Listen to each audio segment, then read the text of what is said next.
Oke, selamat pagi Bapak Ibu semuanya. Hari ini kita bahas yang akan kita bicarakan besok pagi, pertemuan ke-6 ya, tidak kerasa.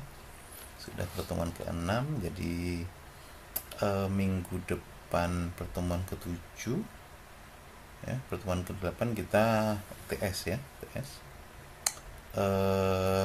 Hari ini kita bahas mengenai panduan strategi pemasaran yang efektif. Strategi pemasaran ya. Dasar strategi pemasaran itu adalah rencana terperinci untuk mencapai tujuan pemasaran dan pertumbuhan bisnis. Analisis pasar yang efektif itu adalah analisis yang melibatkan penelitian mendalam tentang tren, kebutuhan, dan preferensi target audiens usaha. Sementara yang namanya segmentasi konsumen itu adalah mengidentifikasi kelompok spesifik untuk penawaran produk yang lebih relevan. Tuh, yang berhubungan dengan strategi pemasaran. Nah, komponen utama strategi pemasaran itu terdapat yaitu produk, harga, dan promosi. Produk itu ya apa yang kita jual. Ya, mencakup fitur, desain, dan kualitas yang diminta oleh konsumen.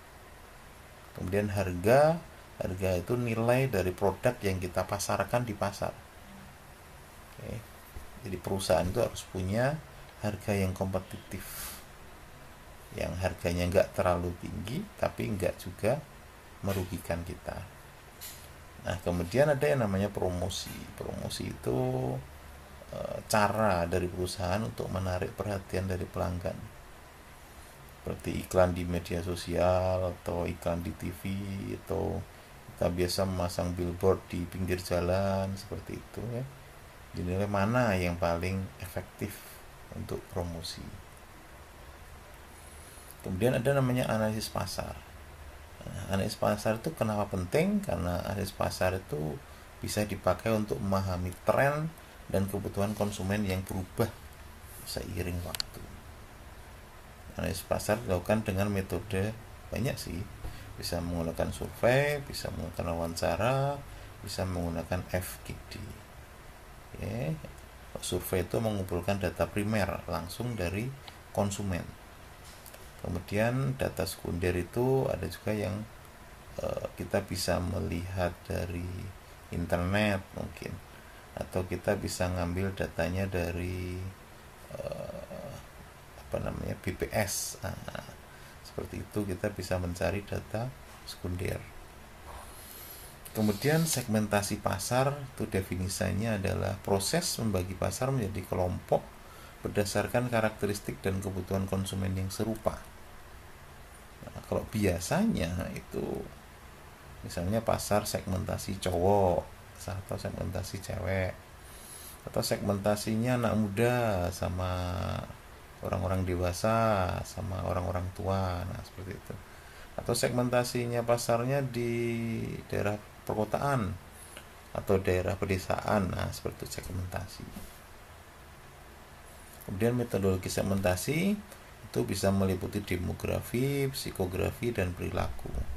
Ini untuk mengidentifikasi target yang lebih spesifik. Kemudian dia manfaatnya dari segmentasi ini adalah untuk menciptakan kampanye yang lebih optimal, lebih sesuai untuk meningkatkan relevansi dan dampak dari strategi. Contohnya gini, kita mau ngomongin jualan motor lah, padahal yang kita omongin itu motor klasik, motor lama ya, motor Jepang seperti itu. Tapi kita ngomongnya kepada anak muda yang lebih seneng motor futuristik, itu jadinya nggak nyambung. Kalau kita ngomongin iPhone misalnya, ngomongin HP iPhone kepada segmentasi pasar yang gajinya UMR, ya, itu juga nggak cocok. Ya, jadi kita harus punya segmentasi pasar itu biar dalam usaha kita promosi itu bisa lebih diterima oleh konsumen. Nah, selain analisis dari market research, kita perlu juga meriset kompetitor. Ya, kita perlu meriset bahwa kita melihat kinerja sama strategi musuh itu seperti apa. Kita harus tahu tuh. Jangan sampai kita berada di belakang dari saingan kita. Dari apapun. Dari produknya, kok kita produk lawas yang kita jual. Nah, dari situ kita udah kalah. Kemudian yang rival kita sudah promosinya di TV, tapi kita masih pakai radio, atau masih promosi kita di koran.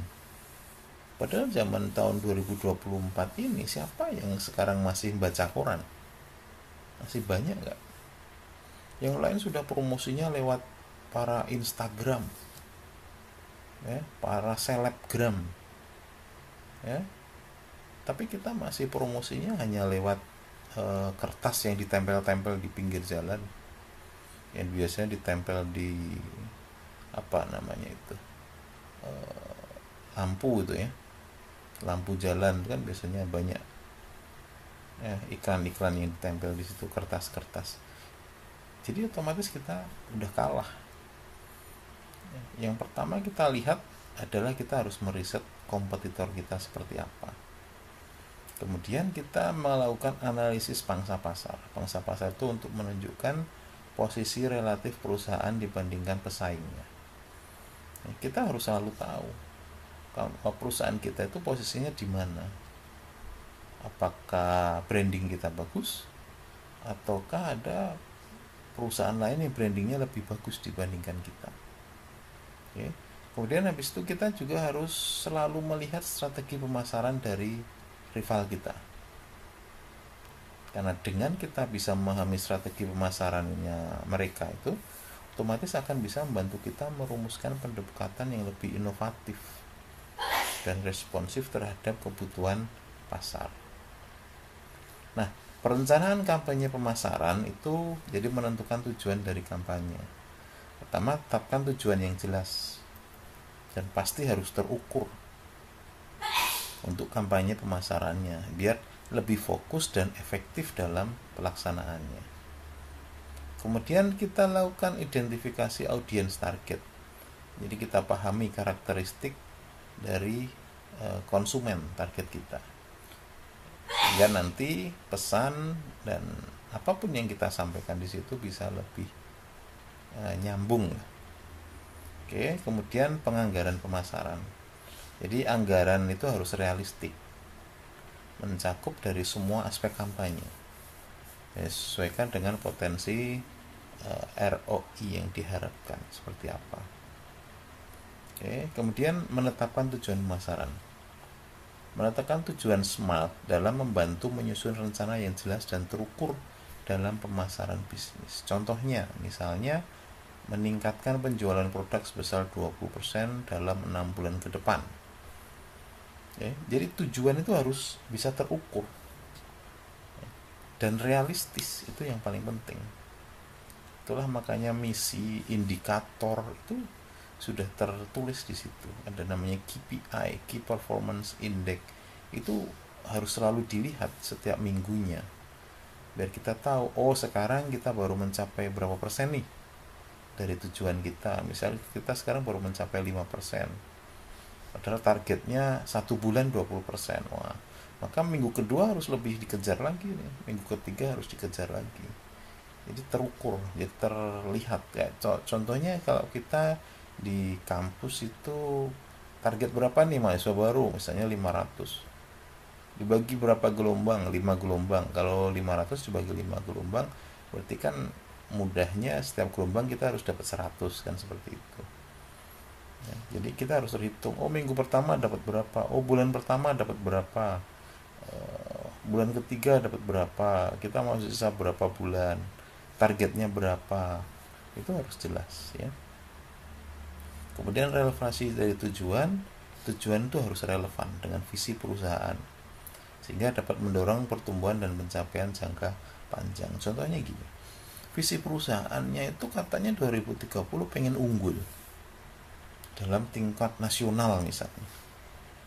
tahun 2030 pengen unggul tingkat nasional misalnya. Nah, tahun 2024 saja barang kita belum dikenal sama masyarakat di provinsi.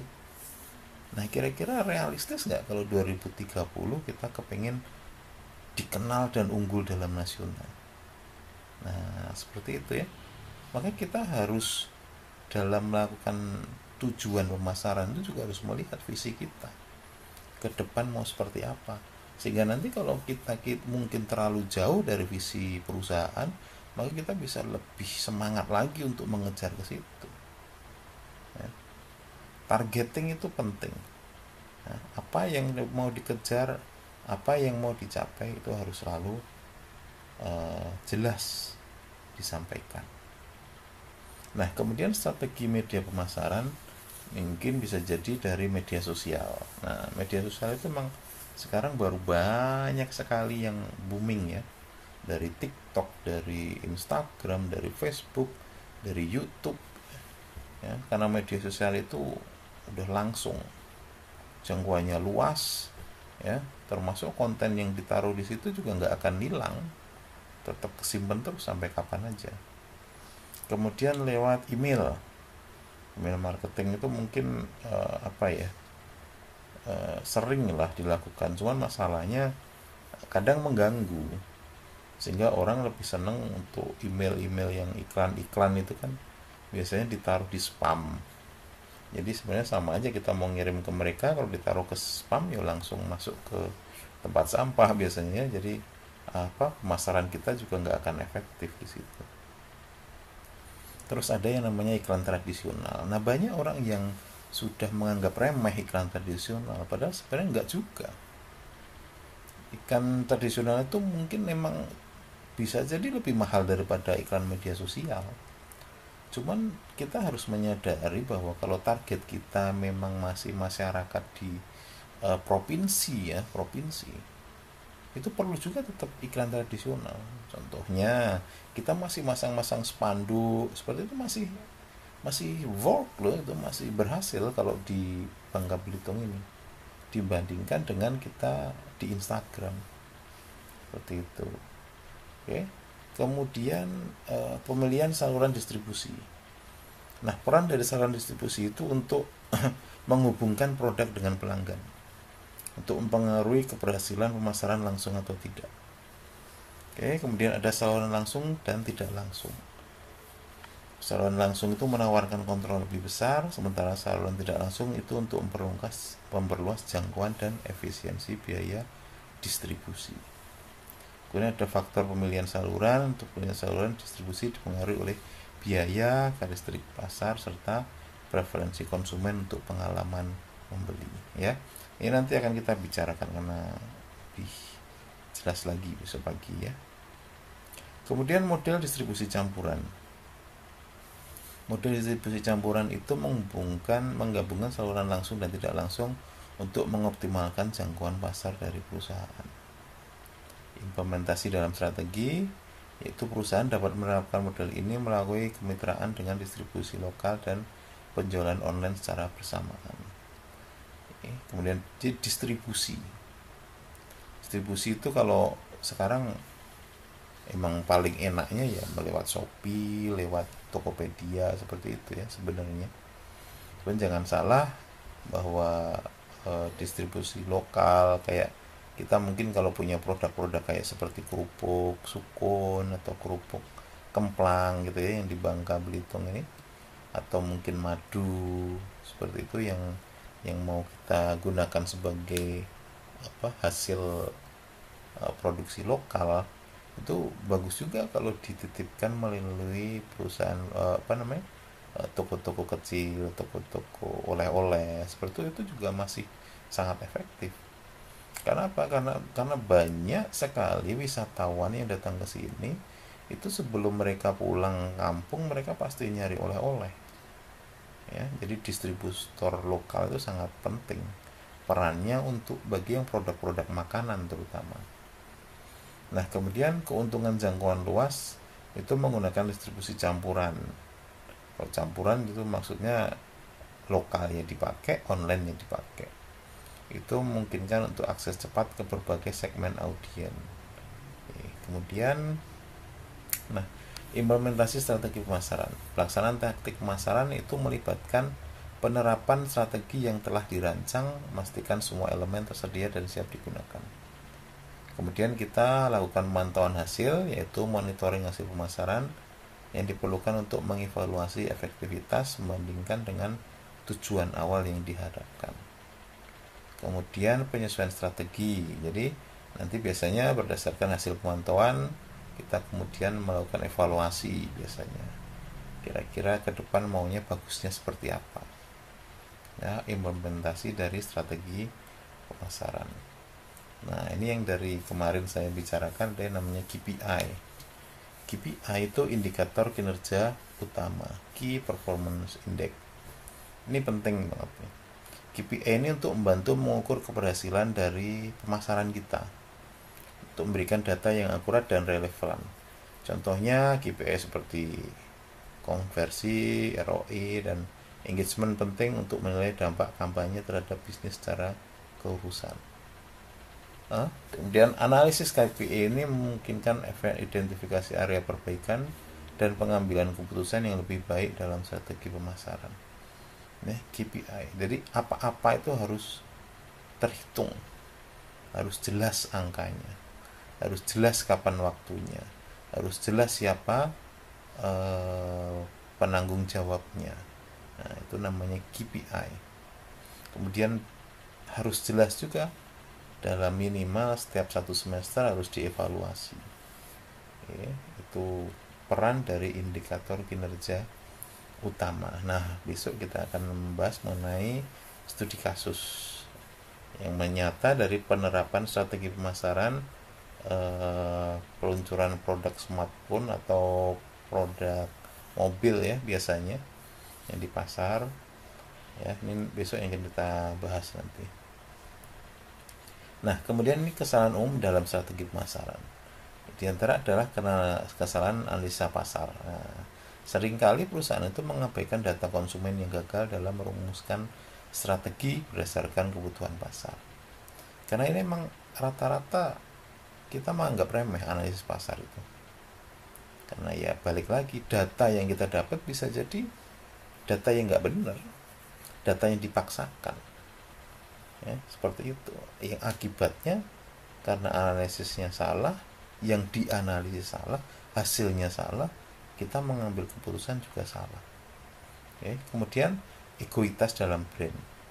Brand itu kadang menonjolkan kepentingan internal dan bukan fokus pada keinginan serta kebutuhan konsumen secara nyata. Nah ini, karena kita itu mungkin kadang terlalu pede bahwa perusahaan kita sudah lama berdiri dan masih dikenal sama masyarakat, sehingga akibatnya kita memaksakan apa yang kita pandang sebagai penting kepada konsumen, padahal bisa jadi konsumen milihnya yang lain.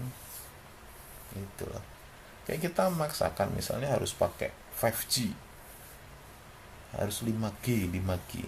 Padahal kalau di daerah Bangka Belitung ini ya, itu banyak daerah yang masih 4G, bahkan masih sinyalnya masih E. Ada seperti itu di Bangka Belitung.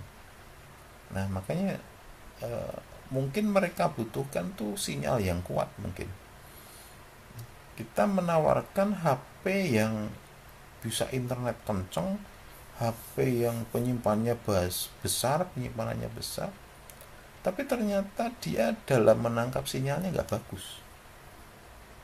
Itu makanya yang lebih laku sebenarnya HP yang bisa nangkap sinyal bagus. Jadi yang di pelosok tapi masih bisa menangkap sinyal 4G aja deh, nggak usah 5G. Itu. Oke. Nah kemudian misalnya kurangnya inovasi. Jadi strategi pemasaran stagnan tanpa ide segar. Ya, itu yang bahaya juga ini. Karena inovasi dari perusahaan itu penting banget. Cuman kadang kita males. Karena rutinitas yang mau kita jalankan setiap hari sudah melelahkan ya mungkin ya. Kita udah capek jualan tanpa kita memperbaharui apa yang baru. ya, jadi kita jualnya tuh dari bulan ke bulan, tahun ke tahun, itu tetap hal yang sama yang kita jual, caranya juga sama, sehingga hasilnya ya nggak bagus lagi. Oke, kemudian nanti kita ada tanya jawab ya mengenai strategi pemasaran. Oke, nah saya rasa itu dari pertemuan ke-6 kita yang akan kita bahas besok pagi ya. Oke, itu aja. Terima kasih. Selamat pagi.